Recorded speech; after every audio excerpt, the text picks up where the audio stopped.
ಕಳೆದ 500 ವರ್ಷದಿಂದಾನು ನಮ್ಮ ಪೂರ್ವಿಕರು ಮಾಡಿದಂಥ ಒಂದು ಹೋರಾಟ ಏನಿತ್ತು,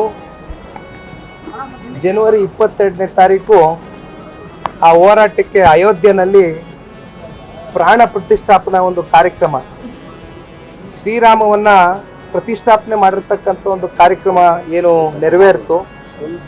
ಬಹುಶಃ ಇದು ಇಡೀ ದೇಶದಲ್ಲಿ ಒಂದು ಹಬ್ಬದ ಒಂದು ವಾತಾವರಣ, ಜೊತೆಯಲ್ಲಿ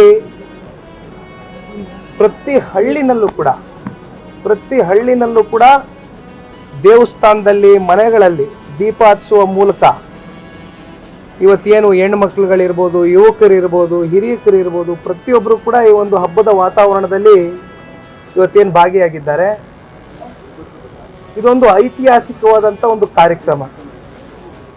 ಇಂಥ ಒಂದು ಕಾರ್ಯಕ್ರಮದಲ್ಲಿ ಮಾನ್ಯ ಮಾಜಿ ಪ್ರಧಾನಮಂತ್ರಿಗಳು ದೇವೇಗೌಡರು ಸಾಹೇಬರು, ರಾಜ್ಯದ ಮಾಜಿ ಮುಖ್ಯಮಂತ್ರಿಗಳು ಮಾನ್ಯ ಕುಮಾರಸ್ವಾಮಿ ಅವರು ಹಾಗೂ ನಾನು ಮತ್ತು ನಮ್ಮ ಅಜ್ಜಿಯವರು ಚೆನ್ನಮ್ಮನವರು, ಜೊತೆಯಲ್ಲಿ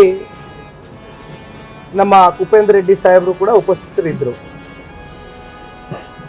ಬಹುಶಃ ಒಬ್ಬ ಯುವಕನಾಗಿ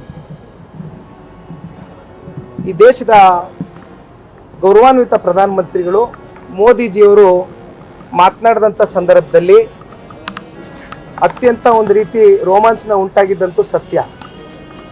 ಈ ಒಂದು ಕ್ಷಣ ನಾನು ಒಬ್ಬ ಯುವಕನಾಗಿ ಇಲ್ಲಿ ಉಪಸ್ಥಿತನಿದ್ದು ನನ್ನ ಒಂದು ಪುಣ್ಯ. ಅದರಲ್ಲೂ ಕಾಕತಾಳಿ ನನ್ನ ಜನ್ಮದಿನದ ಒಂದು ಸಂಭ್ರಮವನ್ನು ನನಗೆ ಶ್ರೀರಾಮನ ಒಂದು ಆಶೀರ್ವಾದ ಪಡಿತಕ್ಕಂಥದ್ರಲ್ಲಿ ಇವತ್ತು ನನಗೆ ಒಂದು ಸಿಕ್ಕಂಥ ಒಂದು ಪುಣ್ಯ, ನನ್ನ ಭಾಗ್ಯ ಅಂತಕ್ಕಂಥದ್ದು ನಾನು ಭಾವಿಸಿದ್ದೇನೆ. ಹಾಗಾಗಿ ತಾವೆಲ್ಲರೂ ಮುಂದೆ ನೀವೇ ಎಲ್ಲ ನೋಡಿದ್ದೀರಿ, ಮಾಧ್ಯಮದಲ್ಲಿ ಎಲ್ಲ ತೋರಿಸಿದ್ದೀರಿ. ಭಾಳ ಒಂದು ಖುಷಿಯ ವಿಚಾರ.